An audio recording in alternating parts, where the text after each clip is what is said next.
अस्सलाम वालेकुम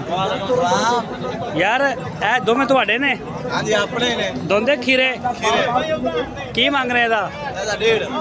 1.5 ਲੱਖ ਰੁਪਇਆ ਵਜ਼ਨ ਕਿੰਨਾ ਇਹਦਾ वजन 2 मन 2 ਮਣ ਔਰ ਇਹਦਾ ਵਜ਼ਨ ਕਿੰਨਾ उसका वजन 2.5 मन ਇਹਦਾ ਕੀ ਮੰਗ ਰਹੇ ਆ ये 1.5 1.5 ਲੱਖ ਹਾਂ ਭਾਈ ਕੀ ਇਹ ਖੀਰਾ ਕਿ ਦੋਂਦਾ ਹੁੰਦਾ ਹੈ ਜੀ ਦੋਂਦਾ ਉਹ ਕੀ ਮੰਗ ਰਿਹਾ ਉਹਦਾ ਮੰਗਦੇ ਤੇ ਜੀ 190 ਤੁਸੀਂ ਕੀ ਮੰਗ ਰਹੇ ਇਹਦਾ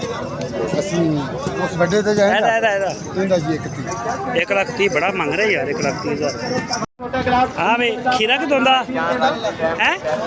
ਦੋਂਦਾ ਕੀ ਮੰਗ ਰਹੇ ਇਹਦਾ 1 ਲੱਖ 1,85,000 ਦਾ ਖੀਰਾ ਕਿ ਦੋਂਦਾ ਖੀਰਾ ਕੀ ਮੰਗ ਰਹੇ ਇਹਦਾ ਖੀਰੇ ਦਾ 270 ਬੜਾ ਰੇਟ ਮੰਗ ਰਹੇ ਇਹਦਾ ਕਿੰਨਾ ਵਜ਼ਨ ਹੋਏਗਾ ਹੈ 4 4.5 ਮਾਸ਼ਾਅੱਲਾ ਜੀ ਇਹ ਦੋਂਦਾ ਖੀਰਾ ਇਹ ਦੋਂਦਾ हाँ हाँ ਇਹਦਾ ਕੀ ਮੰਗਣਾ है 3.5 ਲੱਖ रुपया सही ठीक हो गया जी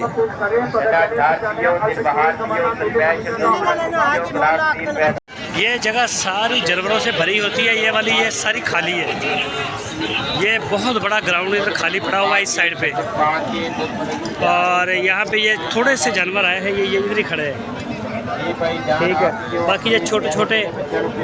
इस साइज़ में ज़्यादा माल आया है मंडी में और ये आप देख सकते हैं ये गाड़ियाँ भी नहीं हैं और माल तो बिल्कुल ना होने के बराबर है वो थोड़े से खड़े हैं बाबा जी खीरा के दोंदा खीरा की मांग रहे हैं 1,80,000 सही हो गया ये वाली जगह जो है यहाँ पे भी आप देख सकते हैं कि ये भी सारी खाली है यहाँ पे वैसे ये तोल के बेचते हैं इनके पास भी कोई ख़ास रश नहीं है और कोई तरह ये देखें ये सारे खाली बैठे हुए हैं मंडी के अंदर माल बहुत कम आया है ये सारे शरबत बेचने वाले 50 रुपए का गिलास ये तीसरी जगह आ गई है यहाँ पे बहुत ज़्यादा गहमा गहमी होती है हाँ जी जी अस्सलाम वालेकुम वालेकुम अस्सलाम भाईजान कंडे का जानवर खरीदने वास्ते रब्ता करो अगर किसी भाई को काटे वाह माशाल्लाह कितों लैके आए हो जमलेरा अच्छा आरफ वाली साइड तो अच्छा तिन्ने जवानों का की मांग रहे हैं ਇਹਨਾਂ ਦਾ ਮੰਗਦੇ ਤੇ 15 ਨੂੰ ਪੁੱਠਾ ਪਿਆ 1,15,000 का पुट्ठा ਪੁੱਠਾ फिर लगता की पिया ਲੱਗਦਾ ਪਿਆ 85 90 दे देने से सही है ना ਹਾਂ है वो बेचो जाके पखे थले बहु इन्नी गर्मी सेकते पै फायदा रेट नाल ही विकने ने हैं 85 च नहीं वारा खांदा ਖਾ ਰਹੇ कितने वारा खांदा ਇੱਕ ਪੰਜ ਹੈ एक पंच चगा के लगा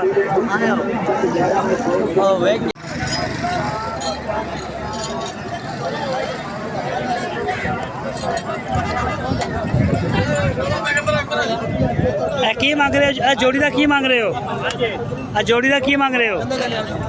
कल्ले कल्ले का दस दो ਇਹਦਾ ਲਾਲ ਦਾ ਕੀ ਮੰਗ ਰਹੇ ਹੋ 1,60,000 रुपया सही है ਇਹਦਾ ਕੀ ਮੰਗ ਰਹੇ ਹੋ ਤੁਸੀਂ 1,55 ਬਾਬਾ ਜੀ ਖੀਰਾ ਕਿ ਦੋਂਦਾ ਕੀ ਮੰਗ ਰਹੇ ਹੋ ਖੀਰੇ ਦਾ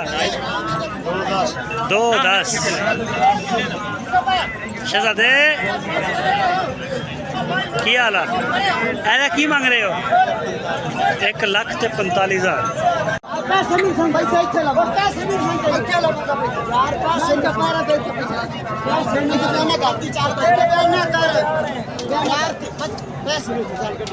इस बच्चे तो लड़ाई हो रही